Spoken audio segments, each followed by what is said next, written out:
palavra de hoje se chama o propósito geracional. E para isso eu gostaria que você pudesse abrir a tua Bíblia, Gênesis capítulo 1, versículo 28. Gênesis 1, 28.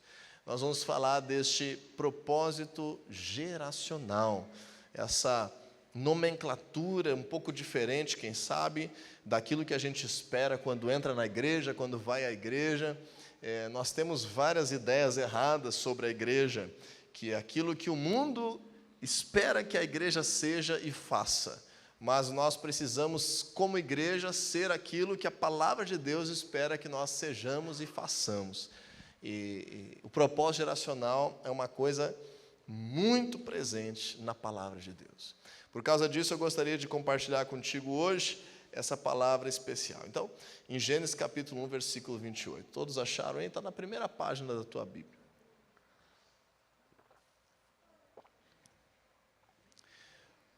Muito bem. Estou um pouco exaurido da semana e da ministração, mas agora eu vou ligar no 220, então te prepara aí, tá bom? Diz aí que está do lado, te prepara. Ok. A palavra de hoje se chama o propósito geracional, e nós vamos começar lendo Gênesis capítulo 1, versículo 28, que diz assim: Deus os abençoou e lhes disse: sejam férteis e multipliquem-se, encham e subjuguem a terra, dominem sobre os peixes do mar, sobre as aves do céu, sobre todos os animais que se movem pela terra. Quando nós vemos a palavra de Deus, desde o início a palavra de Deus, ela declara a interação de Deus com a humanidade. E começa a primeira página da Bíblia lá no livro de Gênesis, relatando a descrição de como Deus criou os céus e a terra e como que detalhadamente Deus estabeleceu a estrutura da criação dessa terra, chegando ao seu auge, ao final, ao ápice da criação, em gerar, em formar, em criar o ser humano, homem e mulher, a sua imagem e semelhança. E agora o Senhor, ele delega a autoridade ao ser humano para governar sobre a terra. É mais ou menos assim, se a gente pudesse resumir, que Deus criou esse planeta para dar de presente ao ser humano, para que nós pudéssemos viver nesse lugar como seus representantes, viver nesse lugar em relacionamento com Ele, viver nesse lugar muitos atributos que os seus filhos deveriam desfrutar. O propósito de Deus é esse. Quando nós vemos então a primeira vez que Deus fala com o ser humano, que Deus fala com Adão, e ele declara ali uma palavra de destino, uma palavra de avanço, um propósito de vida, a palavra de Deus diz que já de antemão, a primeira coisa que Deus fez foi liberar uma palavra de bênção. Essa é a primeira menção que temos na Bíblia do Senhor Deus falando ao ser humano. Então Gênesis 1, 28 diz assim, que Deus, ao falar com eles pela primeira vez, poderíamos colocar um parênteses nesse texto, os abençoou. Diga assim comigo: Deus tem sempre o propósito de me abençoar. Então, se o Senhor não precisar nos corrigir, Ele sempre vai querer nos abençoar. E quando Ele nos corrige, Ele corrige por quê? Porque Ele quer nos abençoar. E se nós não formos corrigidos, nós não podemos receber bênção ou viver debaixo de bênção. A palavra de Deus é sobre isso. É para nos ensinar a conhecer a Deus e receber aquilo que vem dele, que são sempre os caminhos mais elevados, os pensamentos melhores, planos de bem e não de mal, para nos dar esperança e um futuro. Quando nós aprendemos isso, então eu quero que você agora preste atenção quais são os dois principais e primeiros verbos que Deus declarou na primeira vez que Ele falou com o ser humano, nessa palavra de bênção e palavra de destino. Deus os abençoou dizendo: sejam férteis e multipliquem-se. Essas são as duas primeiras e principais ações que fazem parte da nossa vida. Em outra tradução desse verbo ser fértil, também nós podemos entender um sinônimo como ser fecundo. Sede fecundos e multiplicai-vos. Talvez você tenha assim escrito na tua Bíblia. Que significa o quê? A capacidade de ser fértil não é algo que nós podemos fazer humanamente para que aconteça. Nós simplesmente nos tornamos pessoas férteis à medida que amadurecemos. Saímos da infância, entramos na adolescência e junto com isso vem o que nós chamamos de um período fértil.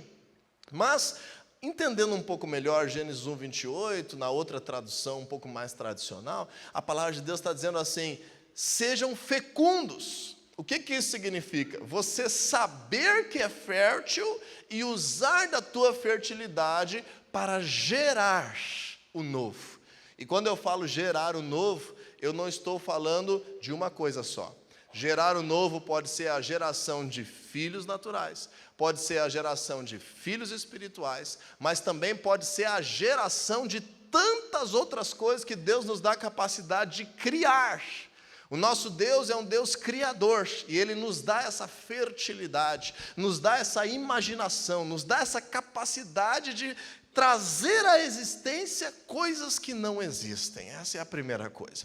E a segunda coisa que Deus diz é que nós devemos, a partir daquilo que nós geramos, ou daqueles que nós geramos, nos multiplicarmos, ou seja, que as coisas e as pessoas que nós geramos, fecundamos, trazemos à existência de forma natural, espiritual, projetos, sonhos, venham também expressar quem nós somos. Por isso que a palavra de Deus declara, por exemplo, que os céus são a obra das mãos de Deus, declaram a sua glória. Quando a gente olha para a grandeza dos céus, para a beleza dos céus, para a excelência, para a imensidão dos céus, nós vemos ali que Deus se reproduziu, que Deus está sendo caracterizado pelas suas obras.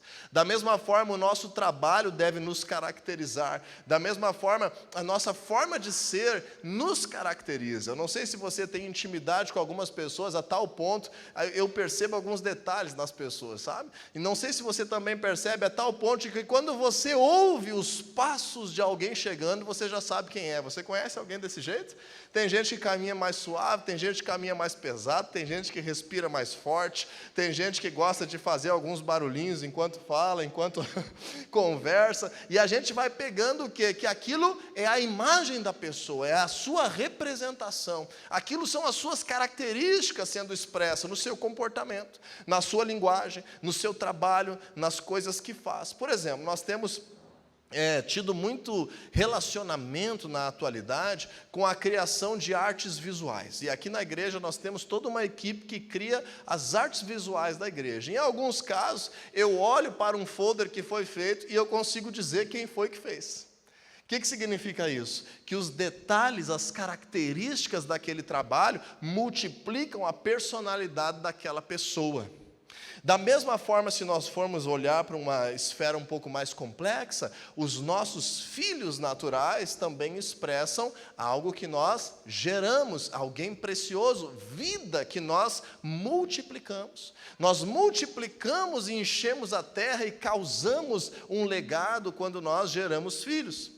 Porém, muitas vezes nós somos fecundos em gerar vida, fecundos em gerar o resultado de um trabalho, fecundos em gerar uma linguagem, relacionamentos de amizade, porém estamos sendo negligentes no segundo atributo que Deus disse. Estamos sendo fecundos, mas não estamos nos multiplicando. Então isso é tão importante quanto gerar, porque senão nós vamos ser pessoas que vamos fazer, por exemplo, uma atividade de trabalho, e naquela atividade de trabalho, ao invés de você querer se reproduzir naquilo e colocar beleza, detalhes, crescimento, algo que expresse você, daqui a pouco você está simplesmente gerando por gerar, e quando vê, o teu trabalho está desqualificado.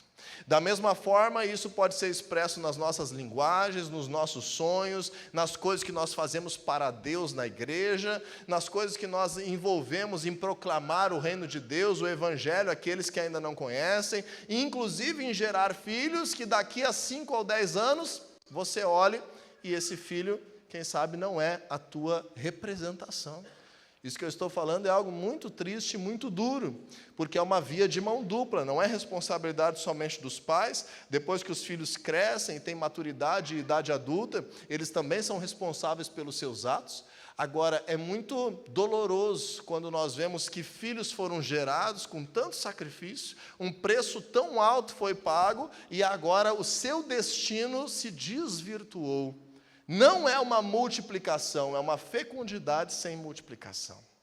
Isso é uma coisa triste, que nós precisamos reverter, não quando já se desvirtuou.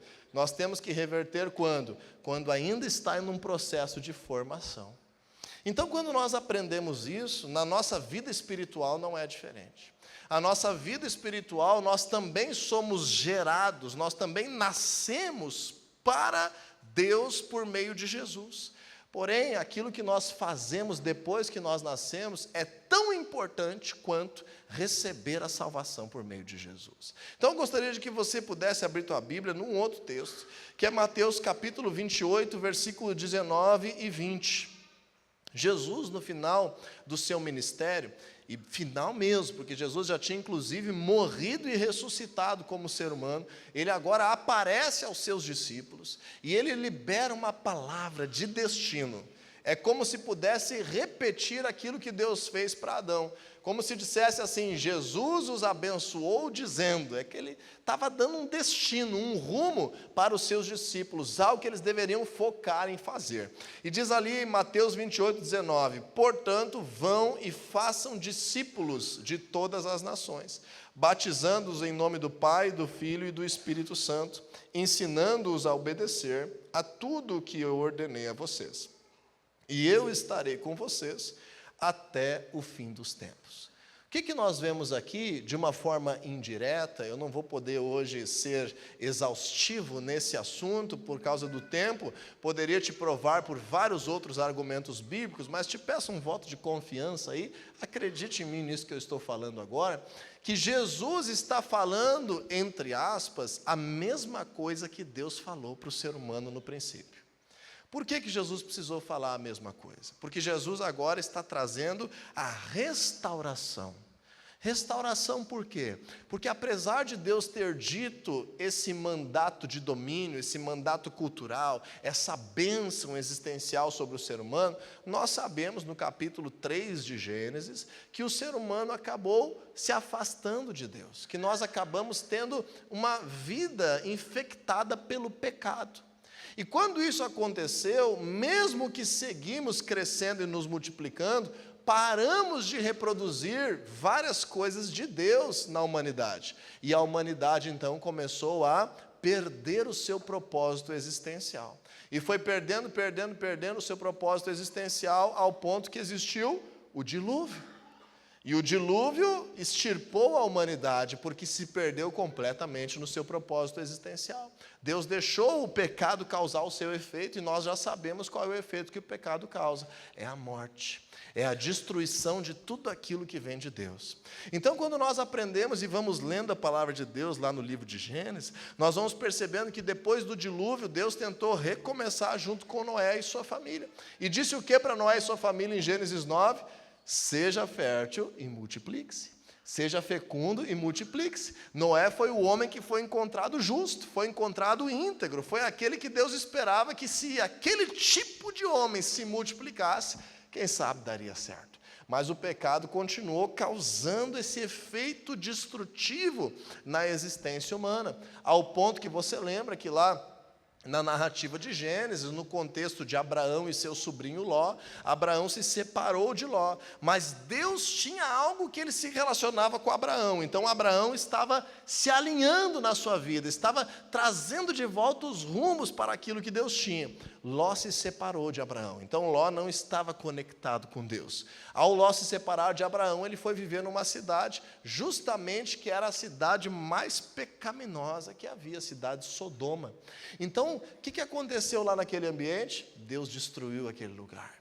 Aquele lugar se tornou corrompido de tal forma que precisou ser extirpado, porque a morte se multiplicou, a perversidade se multiplicou, a violência se multiplicou, a imoralidade se multiplicou. Então eu te pergunto agora, o que precisa um pai fazer por um filho para que esse filho seja respondão? O que precisa? Não precisa fazer nada. É só não ensinar a obedecer, que ele vai desobedecer, que ele vai levantar a voz, que ele vai gritar. O meu filho está fazendo 2 anos semana que vem. Esses dias ele quis gritar comigo. Se eu permito que ele aprenda a gritar comigo como uma coisa normal, ele vai passar a vida toda gritando comigo. Então, se nós não fizermos nada, a tendência nossa, da nossa natureza pecaminosa é o quê? É nós sermos rebeldes, sermos orgulhosos, sermos avarentos, sermos violentos. Lá em Gênesis, a palavra de Deus diz assim, que naquele contexto que a terra estava sendo depravada, um homem chega em casa e diz assim: hoje eu matei um homem, porque ele discordou de mim. Esse é o limite do pecado. É quando nós começamos a desprezar, inclusive, a vida do outro pelos nossos próprios interesses. Se você parar para refletir um pouquinho, nada muito diferente de uma essência, de uma semente que já existe, que já está acontecendo o tempo inteiro da humanidade, inclusive em pleno século XXI. Com tanta informação, com tanta tecnologia, no final da história, quando o sapato aperta, é cada um por si. Isso é reflexo do pecado, a violência, o individualismo, o egoísmo, a imoralidade sexual, o seu prazer acima de todas as coisas, o seu benefício acima de todas as coisas, o lucro desonesto, a corrupção acontece por causa de quê? Porque o meu prazer, o meu dinheiro, o meu ganho tem que estar acima de qualquer coisa, inclusive do princípio de tirar o que é do outro, de roubar. Então, muitas vezes a nossa população tem algumas queixas, a nossa população da nossa cidade tem tantas queixas da nossa cidade. Mas deixa eu te perguntar, quem é que fez a cidade ficar assim?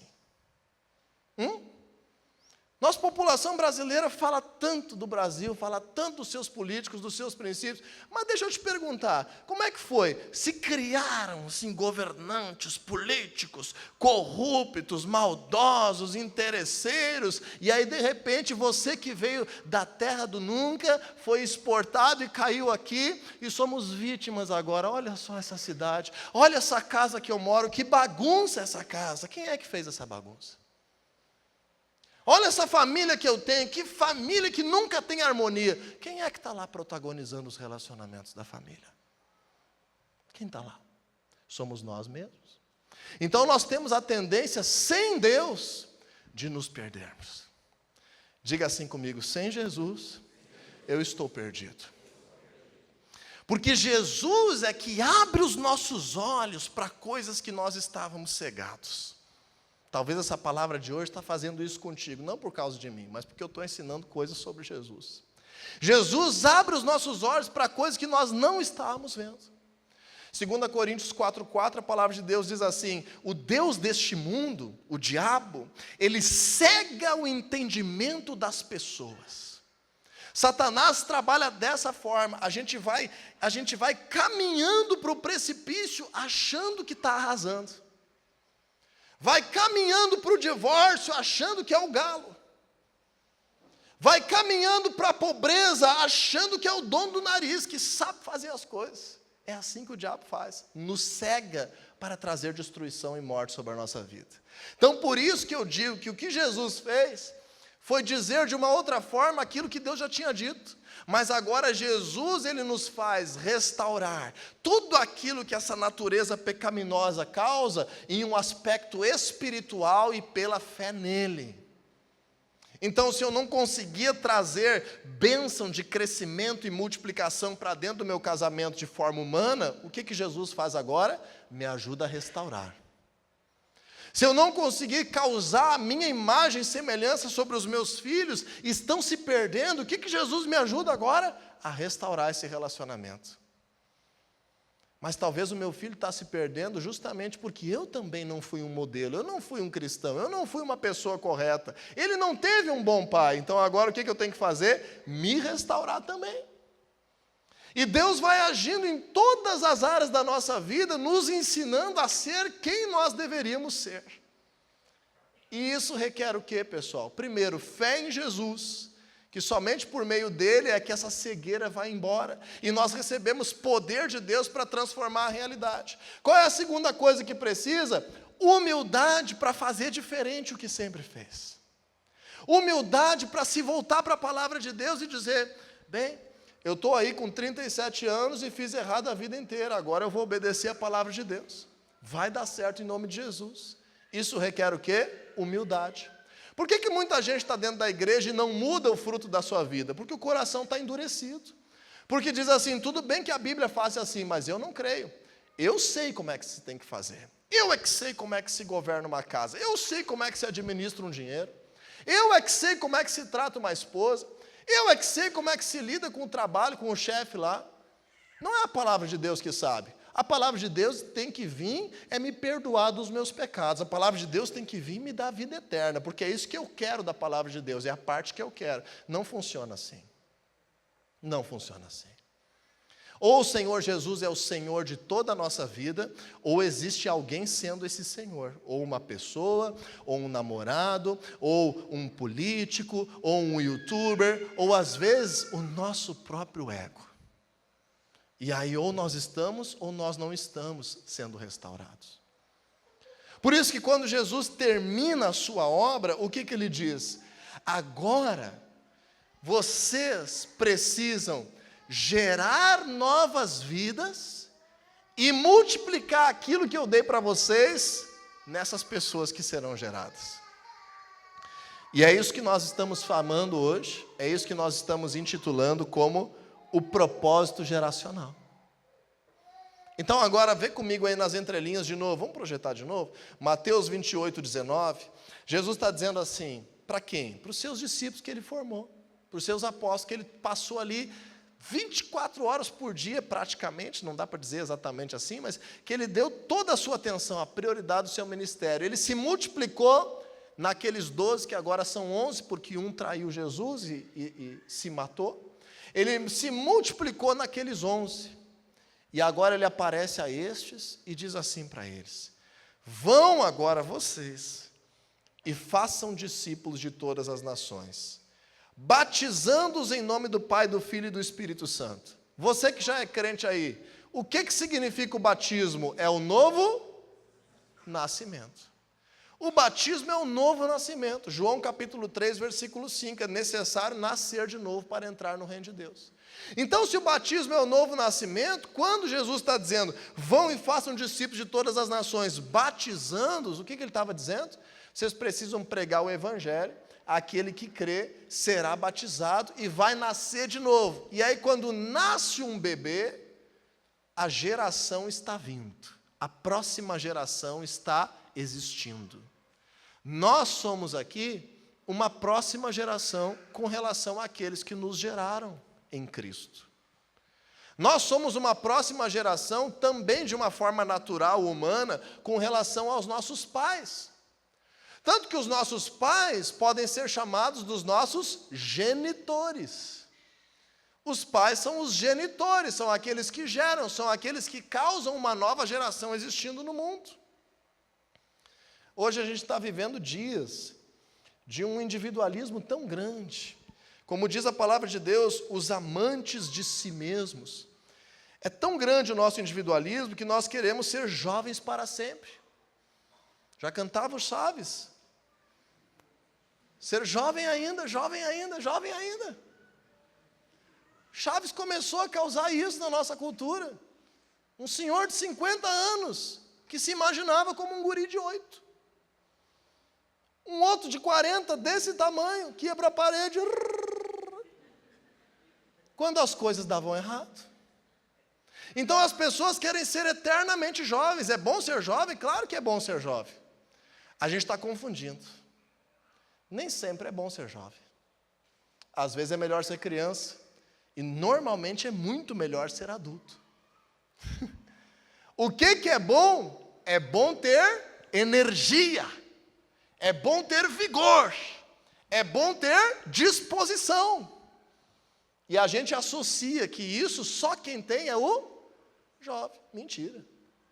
A palavra de Deus diz, até os jovens andam e se cansam, Isaías 40, 31. Mas aqueles que esperam no Senhor, renovam as suas forças, voam alto como águias, andarão, correrão e não se cansarão. O jovem Caleb conquistou a terra prometida. Ele disse, eu estou agora muito mais forte e disposto do que quando nós viemos aqui pela primeira vez. Quando é que ele veio pela primeira vez? Com 40 anos. Quando é que ele disse que estava jovem, disposto e forte? Com 80. Esse é o padrão da palavra de Deus, renovar as nossas forças, renovar o nosso ímpeto, nos dar vontade de viver. O Senhor nos dá vontade de viver tanta, que nós acabamos vivendo eternamente. Cremos em Jesus para receber vida eterna e vida abundante. Então o desejo que temos que ter como cristãos não é de ser jovens para sempre, mas é de termos vitalidade, vigor, disposição, energia, capacidade de seguir vivos, ânimo para viver a vida. Você deseja isso? Eu desejo. E quando a gente aprende isso, existe uma confusão com o pensamento do mundo. Por quê? Porque o mundo está dizendo, seja um adolescente aos 57 anos. E o que isso significa? Não tenha compromisso com as tuas contas, não precisa ter compromisso com o teu cônjuge, não precisa querer gerar filhos e te multiplicar, não precisa querer deixar uma herança para ninguém. Viva o hoje. Seja quem você quiser ser, faça aquilo que te faz feliz. Esse é o slogan do diabo no século 21. Quando nós aprendemos isso, nós percebemos o que, gente? O adolescente que não é ensinado, ele quer ter todos os direitos de um adulto e os deveres de uma criança. Você já parou para pensar nisso? O adolescente quer arrumar a cama? Sim ou não? Não. Criança de 3 anos precisa arrumar a cama? Não. O adolescente quer fazer a própria comida? Não. Criança de 3 anos precisa fazer a própria comida? Não. O adolescente quer assumir a responsabilidade pelos seus gastos? Não. Criança precisa assumir a responsabilidade pelos seus gastos? Não. Ele quer ter os deveres de uma criança. Agora, criança pode namorar? Não. Criança pode dirigir? Não. Pode sair sozinha à noite? Não. Pode ter conta bancária? Pode manejar dinheiro? Não. Então ele quer ter o quê? Os direitos de um adulto. E os direitos de um adulto e os deveres de uma criança? Gerar filhos é o quê? Muito mais um dever. O eterno adolescente quer gerar filhos? Quer casar? Quer ter responsabilidade com a família? Não. Então o que nós temos que combater? O propósito geracional de Deus que está sendo extirpado da nossa humanidade. E Jesus ele vem e diz o seguinte: não apenas façam nascer, não apenas fecundem novos cristãos pelo batismo. Bota para nós de novo o versículo 20, Mateus 28, 20. Ele diz também que nós precisamos discipular, ensinar, nos multiplicarmos, ensinando-os a obedecer a tudo o que eu lhes ordenei. Então Jesus agora restaura aquilo que Deus tinha dito. Ele está dizendo assim: tudo aquilo que faltar a vocês, tudo aquilo que faltar por causa do pecado, por causa de uma sociedade corrompida, por causa que a escola está ensinando errado, por causa que você não teve o princípio lá vindo dos seus pais, qualquer coisa que te faltar, espiritualmente agora você pode ser restaurado. Você pode receber palavra de Deus que vai suprir, salvar, restaurar tudo aquilo que te falta. Diz assim comigo: a palavra de Deus tem tudo o que eu preciso para uma vida abundante. Então o que tem que fazer? Tem que estudar a palavra de Deus. Mas estudar é coisa de gente grande. Criança de 3 anos vai querer estudar 8 horas por dia? Não. E como é que estão os cristãos adolescentes do nosso tempo? Eu quero casamento, eu quero promoção no meu trabalho, eu quero vida eterna, eu quero assim, Deus, o que mais que o Senhor tem para mim aí? Eu quero também muita influência, eu quero fama, eu quero um palco, eu quero microfone para eu falar, eu quero ser grandão. Mas eu não quero assumir a vitória sobre as minhas tentações, eu não quero assumir os compromissos que o reino de Deus requer para que eu possa ter uma maturidade. Eu não quero me envolver com a igreja, porque isso aí não é para mim. Eu não quero me envolver com o reino de Deus, porque isso aí é coisa de gente que não tem muito o que fazer. O que eu estou sendo? Um adolescente. Eu quero os direitos da palavra de Deus, mas eu não quero os deveres. Então, no propósito geracional, qual é a primeira coisa que tem que acontecer, pessoal? Cada um de nós precisa desejar a maturidade. Cada um de nós precisa desejar a idade adulta, espiritualmente falando. Não estou dizendo que uma pessoa que hoje tem 15 anos, está servindo a Deus, não vai poder reproduzir aquilo que Deus tem. Não estou falando de idade física, eu estou falando de maturidade espiritual nos princípios e na palavra de Deus.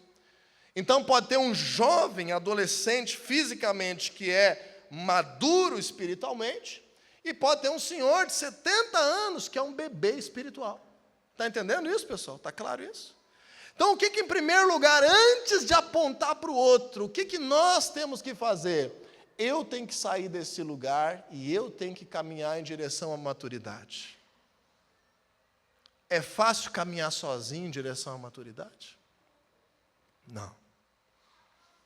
Nós temos aqui no nosso meio várias pessoas que não tiveram seu pai, não tiveram a sua mãe, pessoas que foram criadas pelos avós, foram criados no orfanato. É mais fácil, é mais legal, é mais natural essa vida de não ter uma estrutura familiar que te faça crescer, ou é mais difícil? Ou é mais doloroso?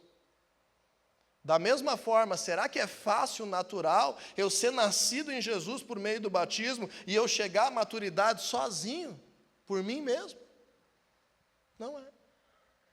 Então, assim como nós precisamos de uma família natural para nos desenvolver, e graças a Deus por aqueles que têm, e que o Espírito Santo restaure aquilo que nos faltou nessa caminhada, daqueles que não têm.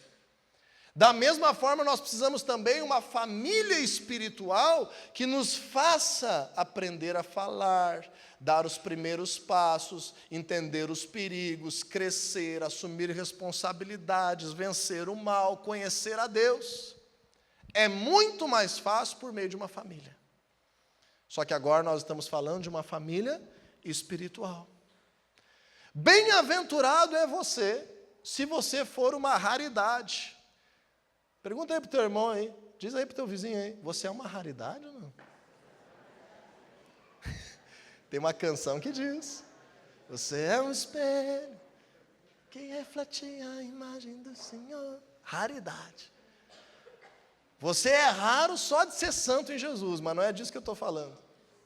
Sabe qual é a raridade que eu estou dizendo?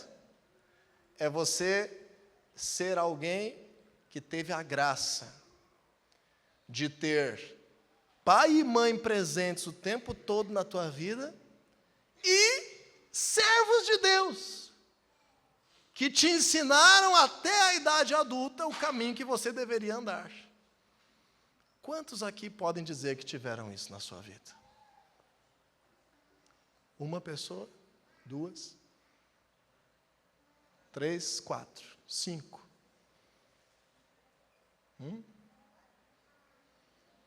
A maioria de nós aqui, até os que têm filhos aqui dentro, se converteu já depois. Né? Então é raridade. Se você é essa raridade, deixa eu te pedir, pelo amor de Deus, não bota fora isso. Porque o pior é que as raridades não valorizam aquilo que tem. Filho rico não valoriza o seu dinheiro.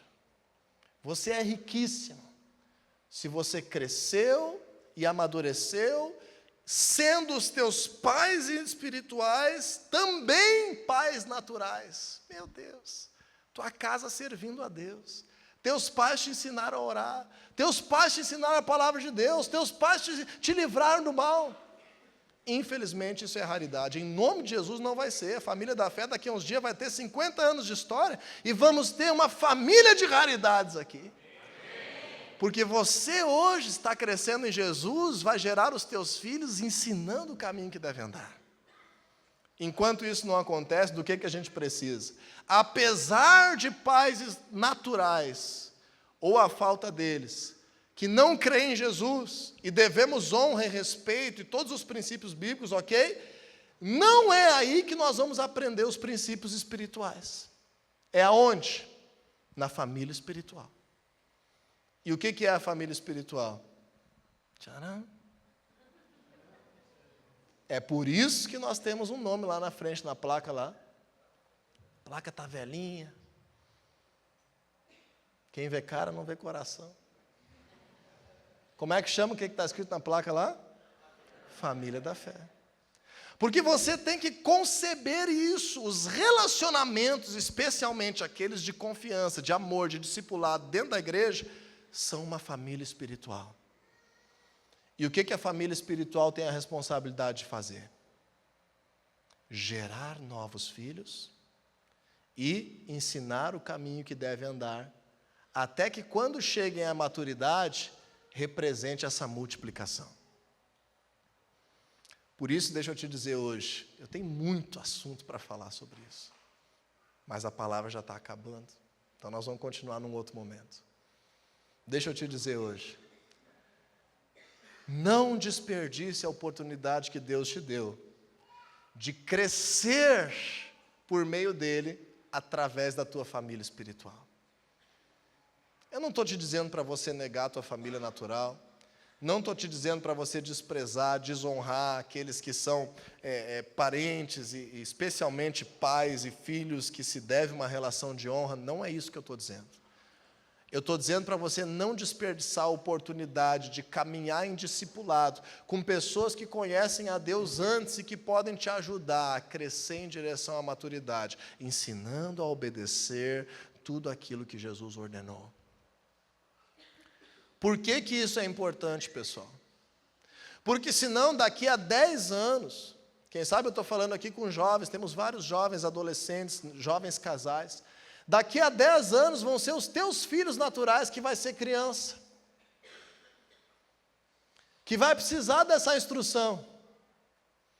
E quem sabe você está há 10 anos na igreja e não vai ser esse pai espiritual, porque ainda é um bebê. Não quis crescer, não quis amadurecer, não quis caminhar em discipulado. Aí quem vai ensinar o teu filho não é tu. Tu é crente há 15 anos e não vai saber ensinar o teu filho a orar, a ler a Bíblia, a saber quem é Jesus. Que tristeza, meu Deus. Vai ter que ser outro. Nós precisamos então entender o quê? Uma mentalidade geracional. Assim como nós achamos muitas vezes um absurdo quando existe um relacionamento precoce, um namoro precoce, uma sexualidade precoce, uma gestação precoce, que talvez seja a tua realidade, talvez você nasceu de uma gestação precoce ou teve uma gestação precoce, não estou criticando isso, mas normalmente o que nós dizemos na nossa cultura, no nosso ditado? Olha lá, ó, é uma criança gerando outra criança. Você já disse isso? Ou você já ouviu essa situação? Talvez você foi essa criança gerada por outra criança e que está aqui hoje e é projeto de Deus e é restaurado para viver maravilhas com o Senhor, glória a Deus por isso. Talvez você foi esse jovenzinho que precisou gerar muito novo, sem saber o que estava fazendo, passou trabalho, sacrifício, mas está aqui hoje sendo restaurado por Deus, glória a Deus por isso. O que eu estou te dizendo para não desperdiçar a oportunidade de caminhar em discipulado, é para que daqui a um tempinho, lá na tua célula, você não seja espiritualmente uma criança gerando outra criança. O que isso vai dar em termos de cristianismo? Em termos de gente que vai transformar a sociedade?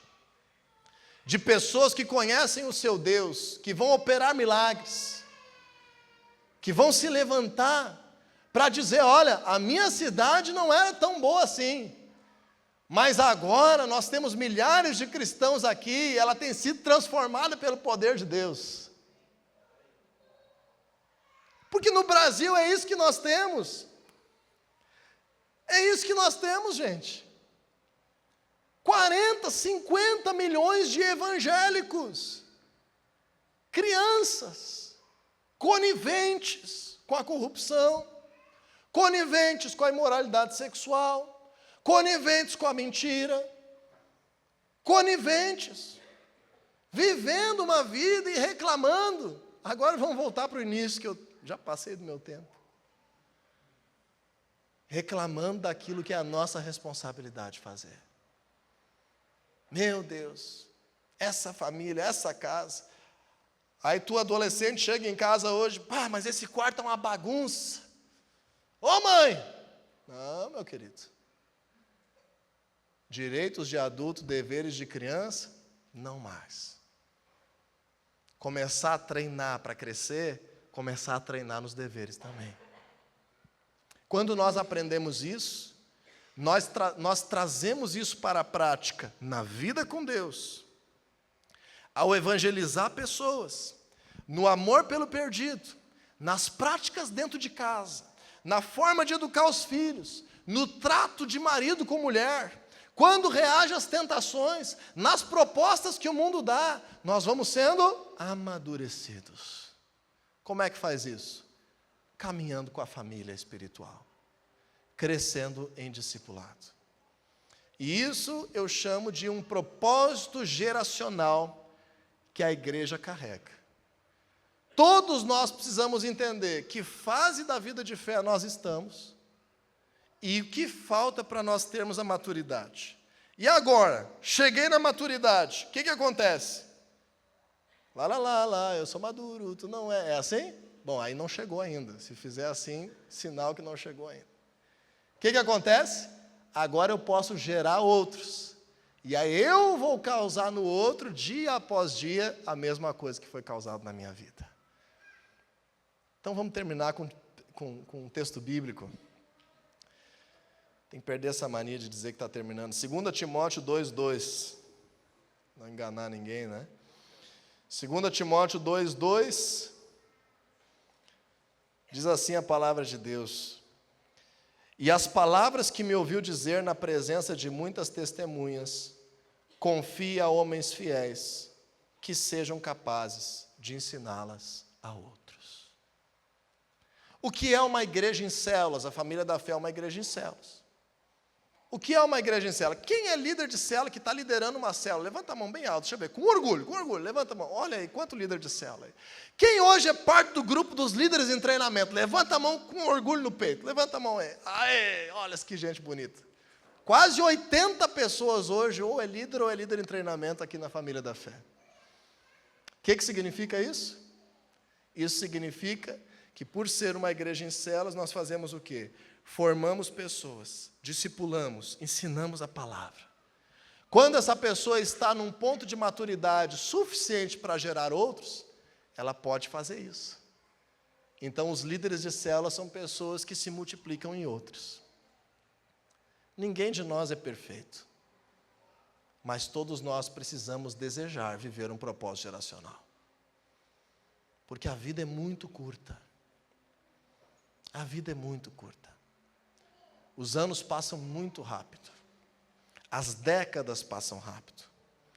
E depois que eu tiver com 70 anos, eu não posso olhar para trás e dizer assim, agora é a hora de eu gerar. Já não é a hora de eu gerar. Perdi o momento de gerar. Agora é a hora de eu somente causar um legado naquilo que eu gerei. Então, dentro disso, eu quero que você hoje saia daqui com um propósito geracional em mente. Eu escrevi o meu primeiro livro nos últimos dias, baseado em aproximadamente 7 anos de estudo sobre esse assunto. E esse livro se chama O Propósito Geracional de Células Saudáveis.